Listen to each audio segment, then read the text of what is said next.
하나님 말씀 함께 보시겠습니다. 요나서 4장 1절부터 11절 말씀, 그리고 하박국 2장 6절부터 19절 말씀입니다. 하나님 말씀은 요나서 4장 1절부터 11절 말씀, 그리고 하박국 2장 6절부터 19절 말씀입니다. 요나서 말씀부터 한 절씩 교독하시겠습니다. 제가 먼저 읽겠습니다. 요나가 매우 싫어하고 성내며 여호와께 기도하여 이르되 여호와여, 내가 고국에 있을 때 이러하겠다고 말씀하지 아니하였나이까? 그러므로 내가 빨리 다시스로 도망하였사오니 주께서는 은혜로우시며 자비로우시며 노하기를 더디하시며 인애가 크시사 뜻을 돌이켜 재앙을 내리지 아니하시는 하나님이신 줄을 내가 알았음이니이다. 여호와여, 원컨대 이제 내 생명을 거두어 가소서. 사는 것보다 죽는 것이 내게 나음이니이다 하니 여호와께서 이르시되 내가 성내는 것이 옳으냐 하시니라. 요나가 성읍에서 나가서 그 성읍 동쪽에 앉아 거기서 자기를 위하여 초막을 짓고 그 성읍에 무슨 일이 일어나는가를 보려고 그 그늘 아래에 앉았더라. 하나님 여호와께서 박넝쿨을 예비하사 요나를 가리게 하셨으니 이는 그의 머리를 위하여 그늘이 지게 하며 그의 괴로움을 면하게 하려 하심이었더라. 요나가 박넝쿨로 말미암아 크게 기뻐하였더니 하나님이 벌레를 예비하사 이튿날 새벽에 그 박넝쿨을 갉아먹게 하심에 시드니라. 해가 뜰 때에 하나님이 뜨거운 동풍을 예비하셨고 해는 요나의 머리에 쪼임에 요나가 혼미하여 스스로 죽기를 구하여 이르되 사는 것보다 죽는 것이 내게 나으니이다 하니라. 하나님이 요나에게 이르시되 내가 이 박넝쿨로 말미암아 성내는 것이 어찌 옳으냐 하시니 그가 대답하되 내가 성내어 죽기까지 할지로도 옳으니이다 하니라. 여호와께서 이르시되 내가 수고도 아니하였고 재배도 아니하였고 하룻밤에 났다가 하룻밤에 말라버린 이 박넝쿨을 아꼈거든. 함께 읽겠습니다. 하물며 이 큰 성읍 니느웨에는 좌우를 분별하지 못하는 자가 12만여 명이요 가축도 많이 있나니 내가 어찌 아끼지 아니하겠느냐 하시니라. 아멘. 하박국 말씀도 함께 읽겠습니다. 하박국 2장 6절부터 19절 말씀입니다. 하박국 2장 6절부터 19절 말씀 한 절씩 읽겠습니다. 제가 먼저 읽겠습니다. 그 무리가 다 속담으로 그를 평론하며 조롱하는 시로 그를 풍자하지 않겠느냐. 곧 이르기를 화 있을진저 자기 소유 아닌 것을 모으는 자여 언제까지 이르겠느냐. 볼모 잡은 것으로 무겁게 짐진 자여 너를 억누른 자들이 갑자기 일어나지 않겠느냐. 너를 괴롭힐 자들이 깨어나지 않겠느냐. 내가 그들에게 노략을 당하지 않겠느냐. 내가 여러 나라를 노략하였으므로 그 모든 민족의 남은 자가 너를 노략하리니 이는 내가 사람의 피를 흘렸으며 또 강과 성읍과 그 안의 모든 주민에게 강포를 행하였음이니라. 재앙을 피하기 위하여 높은 데 깃들이려 하며 자기 집을 위하여 부당한 이익을 취하려는 자에게 화 있을진저 내가 많은 민족을 멸한 것이 내 집에 욕을 부르며 내 영혼에게 죄를 범하게 하는 것이 되었도다. 담에서 돌이 부르짖고 집에서 들보가 응답하리라. 피로 성읍을 건설하며 불의로 성을 건축하는 자에게 화 있을진저 민족들이 불탈 것으로 수고하는 것과 나라들이 헛된 일로 피곤하게 하는 것이 만군의 여호와께로 말미암음이 아니냐. 이는 물이 바다를 덮음같이 여호와의 영광을 인정하는 것이 세상에 가득함이니라. 이웃에게 술을 마시게 하되 자기의 분노를 더하여 그에게 취하게 하고 그 하체를 드러내려 한 자에게 화 있을진저 내게 영광이 아니오 수치가 가득한즉 너도 마시고 너도 너의 할례받지 아니한 것을 드러내라. 여호와의 오른손의 잔이 내게로 돌아올 것이라. 더러운 욕이 내 영광을 가리리라. 이는 내가 레바논에 강포를 행한 것과 짐승을 죽인 것 곧 사람의 피를 흘리며 땅과 성읍과 그 안의 모든 주민에게 강포를 행한 것이 내게로 돌아오리라. 새긴 우상은 그 새겨 만든 자에게 무엇이 유익하겠느냐. 부어 만든 우상은 거짓의 스승이라. 만든 자가 이 말하지 못하는 우상을 의지하니 무엇이 유익하겠느냐. 나무에게 깨라 하며 말하지 못하는 돌에게 일어나라 하는 자에게 화 있을진저 그것이 교훈을 베풀겠느냐. 보라, 이는 금과 은으로 입힌 것인즉 그 속에서 생기가 도무지 없느니라. 아멘. 요나와 하박국은 둘 다 하나님께 질문하는 예언자들인데 그들의 질문에 대한 하나님의 답이 오늘을 살아가는 우리의 삶과 신앙에 던지는 의미가 무엇인지에 대해 함께 생각해보는 시간을 갖도록 하겠습니다.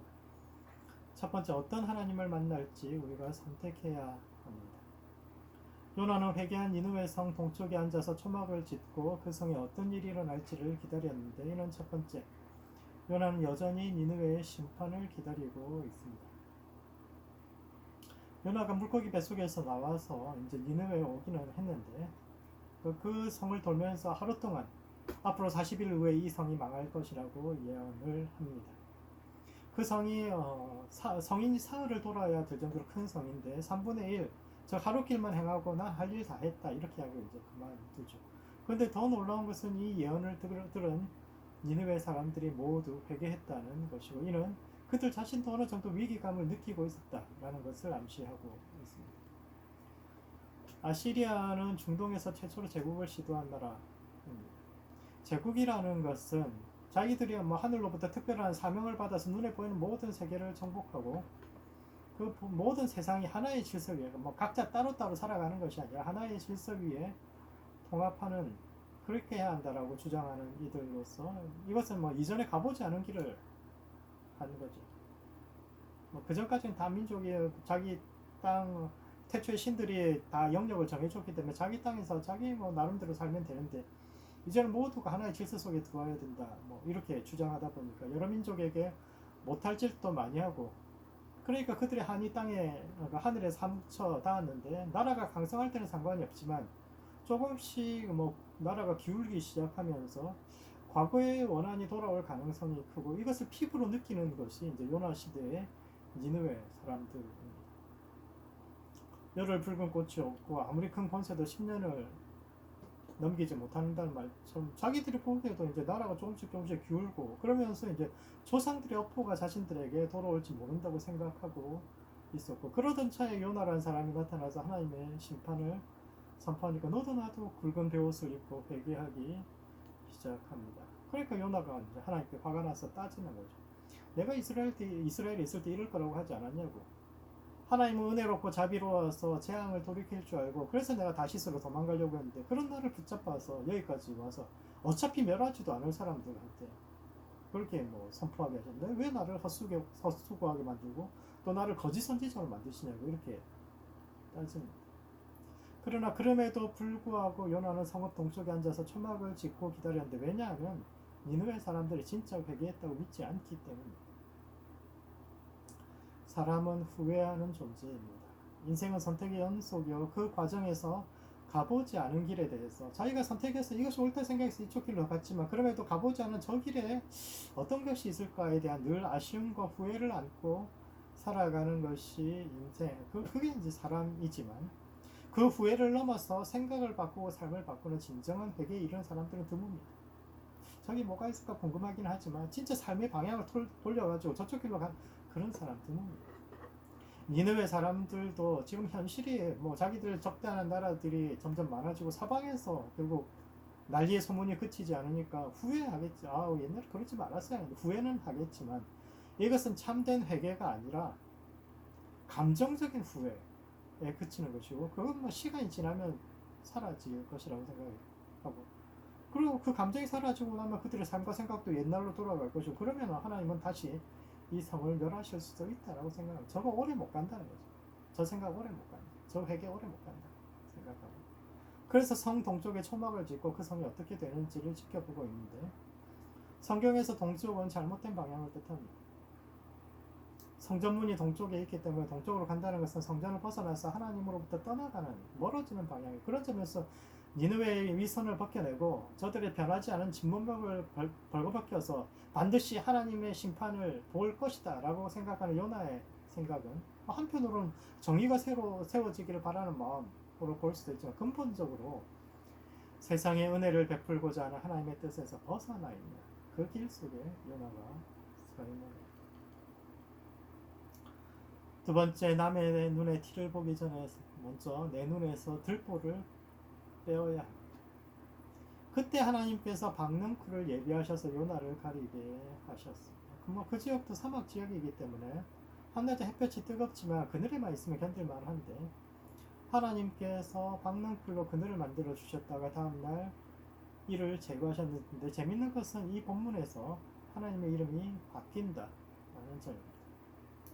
성경에는 두 가지 하나님의 이름이 나오는데 여호와는 사람들을 사랑하셔서 그들과 언약을 맺으시는 그 하나님을 뜻합니다. 사랑의 하나님, 그리고 어머니 같은 하나님, 우리를 돌보신 하나님의 뜻할 때 주로 여호와라는 이름을 씁니다. 언약이라는 것은 여호와는 언약의 하나님인데 언약이라는 것은 계약이고 이 계약이라는 것은 대등한 관계 속에서만 맺을 수 있는 건데 사람과 하나님이 대등한 관계 속에 있습니까? 근본적으로 원래 사람과 하나님은 계약을 언약을 맺을 수 없는 존재입니다.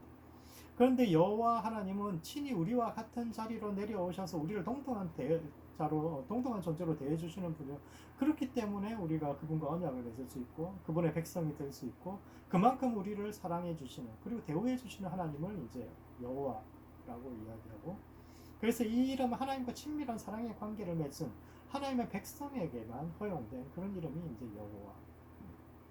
이에 반해서 엘로힘, 하나님으로만 번역되는 엘로힘은 지극히 높으신 하나님이요 공평하고 정의로운 하나님을 뜻하며 하나님의 백성뿐만 아니라 이방인들도 함께 쓸 수 있는 이름.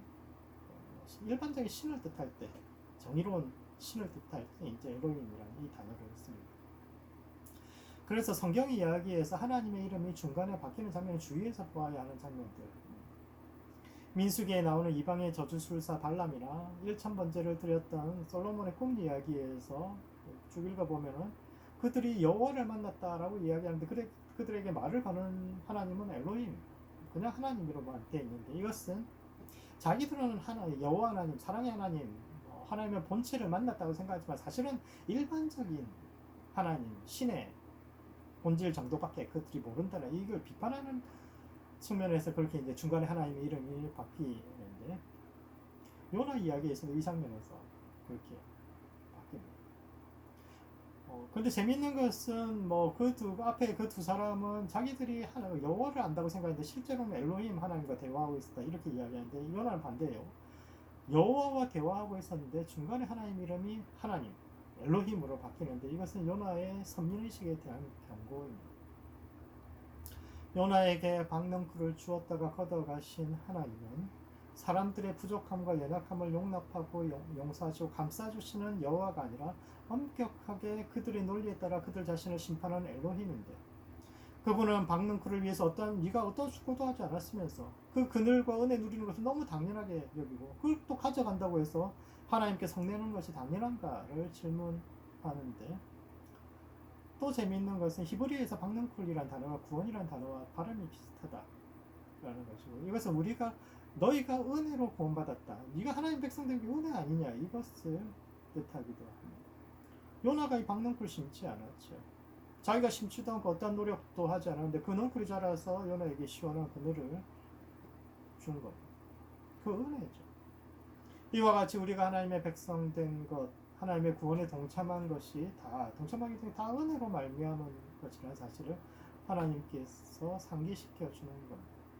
따라서 만약 요나의 주장대로 니느웨를 버려야 된다면 요나의 구원도 취소되어야 한다. 이런 박넝쿨을 없애겠다 이런 뜻이죠.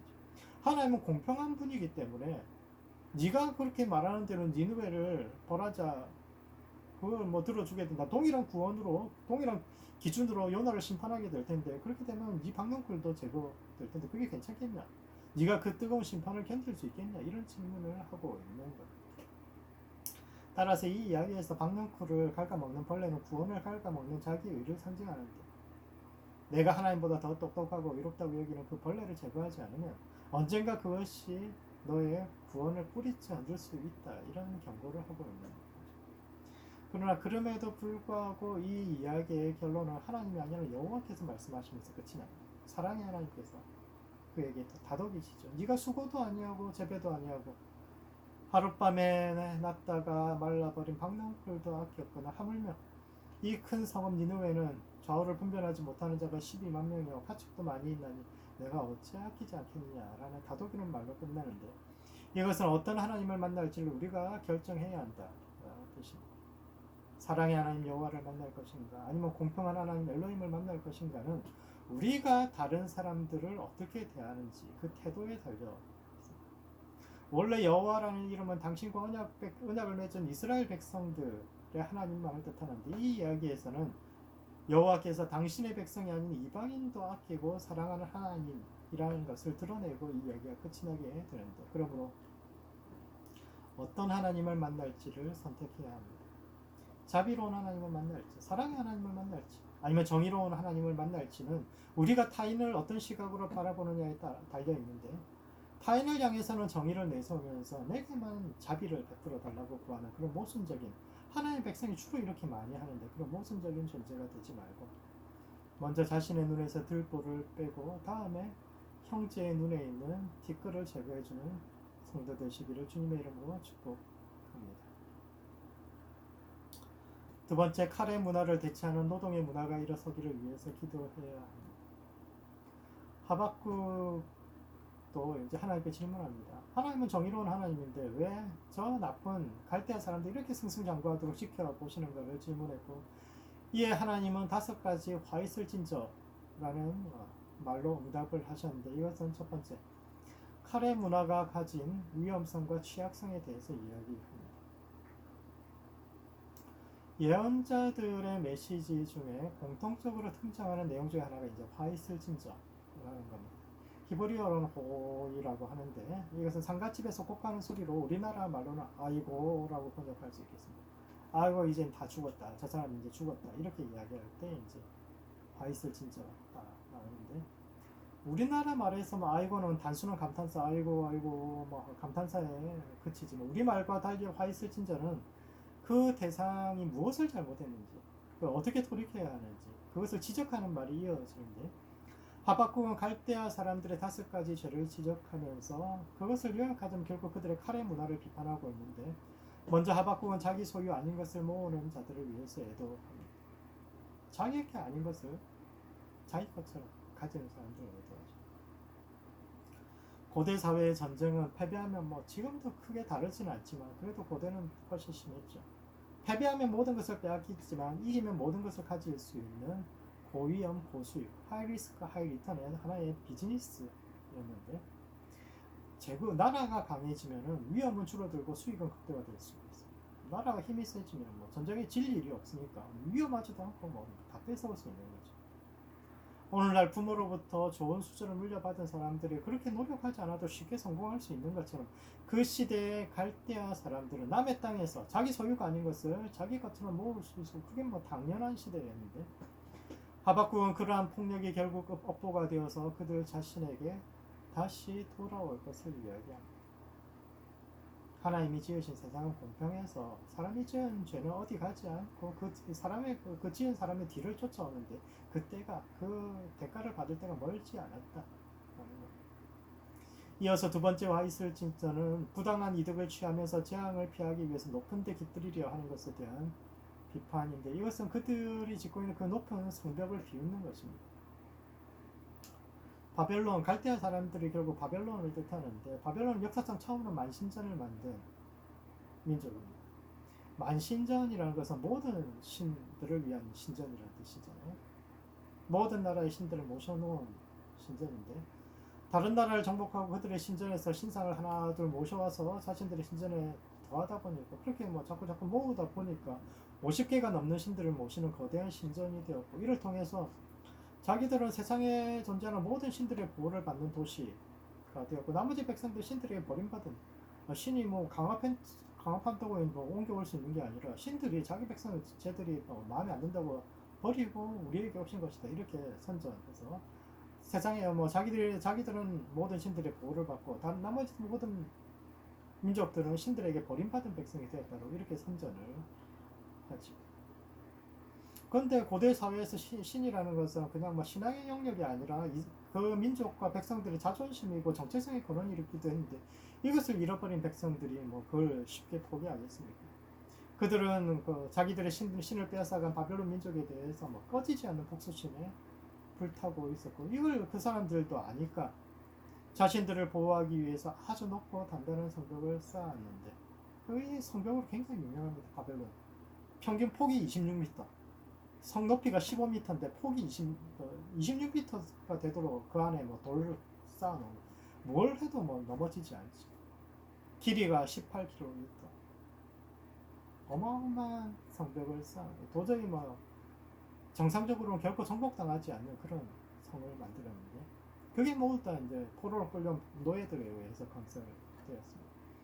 그래서 세 번째 화이슬 진주는 피로 성읍을 건설하며 불의로 성을 건축하는 이들에게 돌아가는데, 그들은 그 높은 성벽이 자신들을 지켜주리라고 생각하겠지만 결코 그럴 수 없다 라고 이야기해요. 왜냐하면 밤에서 돌이 부르짖고 집에서 들보가 응답하기 때문이다 라고 이야기해요. 그 시대에 사람뿐만 아니라 뭐 돌이나 이런 것도 다 살아있다고 생각해서 자기들의 감정을 하늘에 토로하는데, 그 성벽을 건축하는 그 돌들 자체가 그들도 뭐 끌려온, 포로로 끌려온 그런 돌들이고, 각 집의 들보들 자체가 빼앗아 온 건데, 이것은 뭐 그들이 부르짖는다는 것은 그 나라의 주춧돌을 이루고 있는 노예제 자체가 지속 가능한 체제가 아니라 오히려 위험 요소라는 것을 이야기하는 거죠. 억지로 끌려온 사람들이 성을 지으라고 한다고 열심히 짓겠습니까? 겉으로 보기에는 멀쩡해 보여도 안에는 언제든지 뭐 어디 탁 치면 무너질 수 있도록 약점을 만들어 두는 일들이 비일비재했고, 실제로 바벨론은 외부의 공격이 아니라 내부의 분열로 무너지게 됩니다. 너네가 뭐 멀지 않았다 이런 이야기. 아무리 튼튼해 보이는 성이라도 그 자체가 취약성을 가지고 있다 이런 비판을 하고 있는. 마지막으로 물이 바다를 덮음같이 여호와의 영광을 인정하는 것이 세상에 가득하기를 기도해야 합니다. 하박국의 핵심 메시지가 2장 14절인데, 물이 바다를 덮음같이 여호와의 영광을 인정하는 것이 온 땅에 가득할 것이다 이 말씀인데, 근데 이 말씀이 5가지 화이슬전제의 가장 중심에 있고, 이것은 칼의 문화와 대비되는 노동의 문화와 그의 승리를 이야기하는 겁니다. 세상은 칼의 문화를 찬양합니다. 과거 위인전에 등장하는 인물들 대부분이 넓은 땅을 정복하고 남의 것을 마치 자기 것인 것처럼 그 약탈하는 그런 사람들 다 위인이라고 이야기했어요. 정복자들, 징기스칸, 알렉산더, 나폴레옹, 정복자들이라고 이야기. 지금도 세상은 수단과 방법을 가리지 않고 남들 위에 올라온 사람들을 성공한 사람들이라고 찬양하지만 하나님의 길은 이와는 다릅니다. 그게 진짜 진보인가? 남들의 것을 빼앗고 정복, 이게 진짜 진보이고 성공인가? 오히려 그것을 통해서 그들이 만든 세상이 어떤 것인가 생각해야 됩니다. 흔히 물이 바다를 덮음같이 여호와의 영광을 인정하는 것이 가득하리라는 말씀을 온 세상에 복음을 전하고 교회를 세우는 것으로 이해하지만, 앞뒤 문맥을 가만히 읽어보면 부모와 조상의 언덕에 의지해서 남이 세운 것을 쉽게 빼앗아 성공하는 그 시대를 비판하면서 신앙인들이 걸어야 할 길은 이와 대비되는 수고하고 노력해서 자기가 땀 흘려서 뭔가를 쌓아가는 그것이 진짜 열매고, 그것을 찬양하는 문화가 세워져야 한다라는 것을 이야기합니다. 그 연장선 속에서 네 번째 화이슬 진주는 이웃에게 술을 마시게 하되 자기 분노를 더하여 취하게 하고 그 하체를 드러내는 자들에게 돌려지는데, 이것은 사람에 대한 신뢰가 없는 칼의 문화에 대한 비판입니다. 원래 함께 술을 마신다는 것은 식구가 되고 형제가 된다는 뜻입니다. 옛날에 술이 굉장히 귀했습니다. 이게 벌써 수천 년 전, 3, 4천 년 전 일이죠. 3천 년 전. 그때는 술을 빚는 법도 잘 몰랐고 술을 빚을 만큼 곡식이 남아 돌지도 않았기 때문에 평민들은 술 마실 기회가 1년에 한두 번 큰 잔치 있을 때만 그것도 한두 잔 정도 마실 수 있는 귀한 음료이죠. 그래서 그 시대 사람들은 술을 신의 음료라고 생각했습니다. 술을 마시면 없던 힘도 생기고 평소에 소심하던 사람도 큰 소리를 치는 용감한 사람이 되었는데, 이것을 사람들은 신과 접속한 상태라고 생각했습니다. 술을 마시면 천상의 신들과 연결되기 때문에 용감해지는 것이고, 취하면 한 번도 들어본 적 없는 영감 있는 노래와 시를 지을 수 있다고 생각해서 술을 함께 마신다는 것은 신들의 잔치에 함께 참여하는 것이고, 이것을 신들 앞에서 동맹을 맹세하는 의식이기도 했는데, 이것은 지금도 크게 다르지 않습니다. 지금도 술을 함께 마신다는 것은 어느 정도 상대를 신뢰한다라는 뜻입니다. 술에 취하면 사람은 숨겨진 마음이나 본성이 나오는데, 그것을 숨김없이 보여주어도 괜찮은 사람과만 술을 같이 해야 된다. 갈대 사람들의 술자리는 그렇지 않다라고 이야기합니다. 그들은 서로에 대한 분노하는 마음을 숨기고 형제를 연기합니다. 마치 친한 사이인 것처럼 그렇게 연기하면서 함께 술을 마시지만, 술에 취한 그들은 서로의 하체를 드러내는 일, 서로 약점을 찾아서 언제든지 이걸 쥐고 있다가 문제가 생기면 상대방을 협박할 수 있도록 준비하는데, 그런 면에서 그들은 이미 화를 받고 있는 것이다. 저주받은 인생을 살고 있는 것이다. 라고 이야기하는 거예요. 세상은 뭐 칼에 뭐 성공했다라고 이야기하지만 그 사람들은 함께 밥을 먹고 술을 함께 마시는 그런 사람들조차도 그렇게 그 좋은 시간에 서로 긴장하고 서로를 의심하면서 살아가는 이미 저주받은 인생을 살고 있는 것이고, 그 결과가 허무한 기도라고 이야기합니다. 마지막 5번째 와 있을진저는 나무에게 깨라 하며 말하지 못하는 자의 돌에게 일어나라고 하는 이들을 향한 것인데, 이것은 임박한 멸망 속에 뭐 어쩔 줄 몰라 하는 사람들을 뜻하는 거죠. 사람들이 언제 기도합니까? 스스로의 힘으로 넘어갈 수 없는 한계 상황에 직면할 때 주로 기도합니다. 그때는 뭐 물에 빠진 사람이 지푸라기라도 잡는 심정으로 우상에게도 도움을 구하지만 아무도 응답하지 않는데, 왜냐하면 그 우상들은 원래 응답하지 않는 신들이기 때문입니다. 엘리야가 갈멜산에서 850명의 바알과 아세라 선지자들과의 싸움에서 승리한 후에 충격받은 것이 있습니다. 그 전까지 엘리야는 사람들이 참신이 누구인지 몰라서 우상을 섬긴다라고 생각을 했습니다. 그래서 그들에게 참된 신이 누구인지 진짜 보여주면, 누가 비를 관장하는지, 누가 자연을 다스리는지, 누가 세상을 다스리는지 그 보여주면 그들이 하나님께 돌아올 것이라고 믿었고, 그래서 바알 선지자들과의 싸움 해가지고 그걸 이겼는데 아무도 돌아오지 않아요. 왜? 그들은 애초에 바알이 진짜 신이라고 생각해서 따른 것이 아니라 자신들의 욕심을 채워주는 존재였기 때문에, 그래서 따랐기 때문입니다. 바알은 사람들의 욕망을 긍정하고 그들이 욕심을 따라 살 수 있도록 모든 것을 허용하는 신이요. 그래서 이스라엘의 희년법을 폐지하고 있는 사람들이 더 큰 이익을 가질 수 있도록 보장해주는 신이, 가짜 신이라는 걸 알면서도 따라갔던 것이지, 그가 참 신이기 때문에 따른 것이 아니요. 이와 같이 우상은 인간의 욕망을 정당화해주고 이기심을 채워주는 존재고, 그런 존재는 삶에 어려움이 닥쳤을 때 어떠한 도움도 주지 못하는데, 갈대아 사람들은 자기들이 가짜 신을 섬긴다는 것을 알면서도 그들을 섬겼는데, 위기가 닥치니까, 마지막 위험이 닥치니까 움직이지도 못하고 말도 못하는 돌덩이를 깨라고, 제발 일어나서 나무에게 일어나서 우리 좀 도와달라고 도움을 청할 정도로, 그렇게 너희가 곧 그런 위기 속에 몰리게 될 것이다 라고 이야기하는데, 그러므로 여호와의 영광을 인정하는 삶을 살아야 합니다. 세상은 손쉽게 성공하는 칼의 문화를 따라가는 그런 사람들을 성공했다고, 그런 사람들을 찬양하는 그런 문화지만, 그 세상 속에서도 스스로 노력하여 현실을 이기며 넘어지고 좌절하면서도 하나님의 다스리심을 인정하고 역사가 반드시 목적지에 닿을 것이라는 믿음 속에서 이 현실을 오직 믿음으로 살아내는 모든 성도들 되시기 바랍니다. 말씀을 정리하겠습니다. 요나와 하박국은 모두 자신들의 마음 깊은 곳에 있는 질문을 하나님께 던졌고, 그 질문에 대한, 자신들 마음속에 있는 질문에 대한 응답을 받았던 사람들인데, 첫 번째, 어떤 하나님을 만날지 선택해야 합니다. 타인을 향해서는 정의를 이야기하면서 스스로는 자비 하나님을 구하는 내로남불의 신앙이 아닌 서로의 연약함과 부족함까지도 품어주는 신앙생활하는 모든 성도들 되시기 바랍니다. 두 번째, 칼의 문화를 대체하는 노동의 문화가 일어서기를 위해서 기도해야 합니다. 물이 바다를 덮음같이 여호와의 영광을 인정하는 것이 온 땅에 가득한 세상은 손쉽게 성공하는 칼의 문화를 따라가는 것이 아니라 스스로 노력하고 분투하여 앞으로 나아가는 인생을 뜻하는데, 삶의 고난이 닥쳐오고 어려움이 닥쳐올 때도 포기하지 않고 하나님의 도움을 기다리며 믿음으로 오늘을 살아내는 모든 성도들 되시기 바랍니다. 기도하시겠습니다. 하나님, 우리의 기도에 응답하시는 그 주님을 찬양합니다. 주님, 요나나 하박국처럼 우리 마음 깊은 곳에도 질문이 있습니다. 하나님, 우리를 언제까지 이렇게 내버려 두시겠습니까? 하나님 오셔서 우리를 다스리시고 구원하시고 우리를 새롭게 하여 주시옵소서. 우리 삶의 어둠을 걷어가시고 우리로 하여금 구원받을 수 있도록 은혜 베풀어 주시옵소서.